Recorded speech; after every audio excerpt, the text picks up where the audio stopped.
Hello everyone, আসসালামু আলাইকুম। সবাই কেমন আছেন? আশা করি ভালো আছেন। আমরা আলহামদুলিল্লাহ ভালো আছি। তো আজকে আপনাদের সাথে একটা শর্ট ভিডিও শেয়ার করার জন্য চলে আসলাম। তো সন্ধ্যার নাস্তায় আমি কি বানিয়েছিলাম সেটা শেয়ার করার জন্য চলে আসছি। তো আমরা ফাস্ট ফুড আইটেম আর কি অনেক সময় মানে রাস্তার ধারে বা আদার্স অনেক জায়গায় পাওয়া যায়।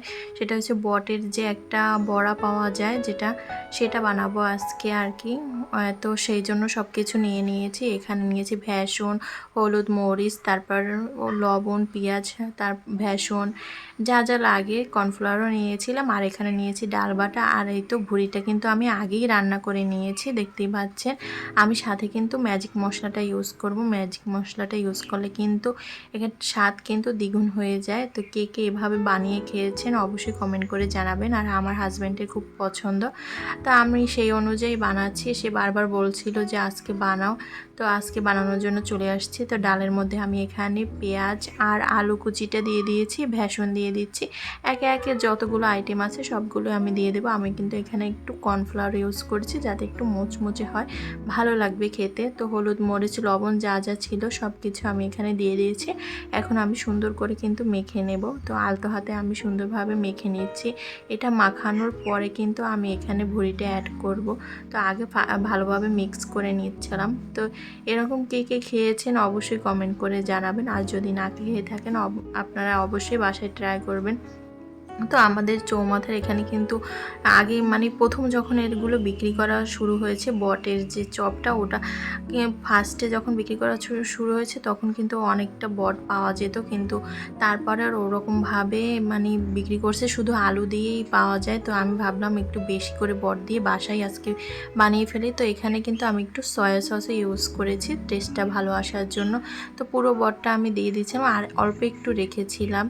তো পরে আমি ওটাও অ্যাড করে দিয়েছি। যে ফার্স্টে ভাবলাম বেশি হয়ে গেলে কিন্তু বড়ার বান্ডিংটা কিন্তু ভালো হবে না, তো যার জন্য একটু রেখে দিয়েছিলাম। পরে কিন্তু দেখেছি না ঠিকঠাক আছে, পরে আমি কিন্তু বাকিটাও দিয়ে দিয়েছিলাম।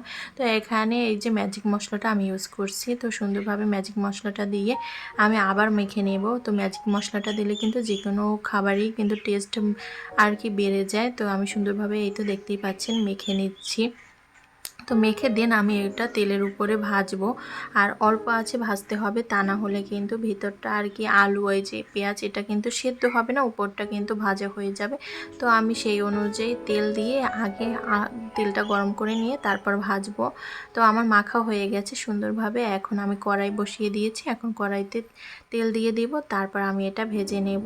আর তেলের পরিমাণটা একটু বেশিই দেব, যেহেতু এটা ডুবো তেলে ভাজতে হয়, আর ডুবো তেলে ভাজলেই ভালো লাগে। তো আমি এখানে প্রচুর পরিমাণে তেল দিয়ে দিয়েছি। তারপর আমি এখানে আস্তে আস্তে হাত দিয়ে চেপে চেপে বড়ার আকারে আর কি শেপ দিয়ে পাকোড়া টাইপের ভেজে নিচ্ছি, দেখতেই পাচ্ছেন একে একে। তো সুন্দরভাবে আমি একটা একটা করে সব দিয়ে দেব। ফার্স্টে আমি খুব বেশি একটা দেব না, কারণ অনেক সময় দেখা যায় বান্ডিং ভালো না হলে ছুটে যাওয়ার সম্ভাবনা থাকে, জন্য আমি অল্প কিছু আগে দিয়ে তারপর আর কি বাকিগুলো দেব। আর আজকে অনেকগুলো মাখা হয়ে গেছে, এতগুলো ভাজাও যাবে না, এতগুলো খাওয়াও হবে না, যার জন্য আমি অর্ধেকটা পরিমাণে ভাজবো আর অর্ধেকটা রেখে দেবো। তো দেখতেই পাচ্ছেন সুন্দর করে আমি আস্তে আস্তে হাত দিয়ে চেপে চেপে এই তো বড়ার আকারে দিয়ে ভেজে নিচ্ছি। তারপর তো বেশি করে কিন্তু ভুঁড়িটা দিলে আর কি বটটা দিলে কিন্তু মুখে পড়ে, ভালো লাগে। তো যার জন্য আমি বেশি করে দিচ্ছিলাম আর হাত দিয়ে বেছে বেছে যেন প্রতিটার ভিতরেই থাকে সেরকমভাবে দিয়ে ভেজে নিয়েছিলাম। তো আমার এক পাশটা কিন্তু ভাজা হয়ে গেছে, আমি আরেক পাশটা মানে উল্টে দিচ্ছিলাম। তো দেখতেই পাচ্ছেন মাশাআল্লাহ অনেক সুন্দর কিন্তু কালার এসেছে, আর কর্নফ্লাওয়ারটা দেওয়ার কারণে কিন্তু ক্রিস্পিও হয়েছিল। তো এই তো একে একে আমি আস্তে আস্তে সবগুলো উল্টে দিচ্ছি, উল্টে পাল্টে তারপর ভেজে নেব। তো এরকম করে কিন্তু এক এক ব্যাচ আমি ভেজে নেব। তো আমি 2 ব্যাচই ভেজেছিলাম, 2 ব্যাচেই অনেকগুলো হয়েছিল। তো ফার্স্টে আমি এই যে 6টা ভেজে নিয়েছি, সুন্দর কালার আসছে। এখন কিন্তু আমি একটা টিস্যু পেপারের উপরে তুলে নিচ্ছি, কারণ তেলটা কিন্তু এটা এক্সট্রা তেলটা খেয়ে নেবে, যার জন্য আমি টিস্যুর উপরে তুলে নিচ্ছি। তো এখন আমি কিন্তু পরের ব্যাচের গুলো দিয়ে দেব। তো তেলটা আর বেশিটা গরম হয়ে যাচ্ছিল, যার জন্য কিন্তু আমি চুলার আঁচ কমিয়ে দিয়েছি। এখন একটা একটা করে দিয়ে দিচ্ছি, আবার একই নিয়মে হাত দিয়ে চেপে আস্তে আস্তে করে কিন্তু দিয়ে দিচ্ছি। তো এটা কিন্তু শসা কুচি আর সস দিয়ে খেতে কিন্তু দারুণ লাগে, আর গরম গরম খেলে তো কথাই নেই। তো বাকি অনেক কয়টাই রয়ে গেছিলো, তারপর কিন্তু আমি ভাত দিয়ে খেয়েছি। ভাত দিয়ে খেতেও কিন্তু দারুণ লাগে। তো পরের ব্যাচে কিন্তু আমি অনেকগুলোই দিয়ে দিয়েছিলাম, দেখতে পাচ্ছেন। সেগুলো আমি আস্তে আস্তে তুলে নিয়েছি। তো অনেকগুলো হয়ে গেছে, এই কয়টাই আমাদের হয়ে যাবে। তো বাকি অর্ধেকটা যেটা ছিল আমি কিন্তু আবার ডিপ ফ্রিজে রেখে দিয়েছি। তো এরকমভাবে মাখা থাকলে কিন্তু পরবর্তীতে আবার নামিয়ে মানে নর্মাল টেম্পারেচারে নিয়ে আসি, তারপর আবার ভেজে খাওয়া যায়। তো ছেলে বায়না করেছিল যে ফুচকা খাবে, যার জন্য আমি ফুচকার অ্যারেঞ্জমেন্টটাও করে দিয়েছি। এই যে ফুচকা ভেজে নিয়েছি, আর আলু সেদ্ধ ছিল, তার সাথে আমি একটু মশলা মাখিয়ে আর কি সিম্পল ওয়েতে ওকে যাতে মানে বুঝ দেওয়া যায়। ও বাহিরের ফুচকা খেতেও চায় না, মানে অনেক ভিডিও দেখে এই দেখে, যার জন্য আমাকেই বলে আম্মু বাহিরের ফুচকা কিন্তু ভালো না, বাসারটা ভালো।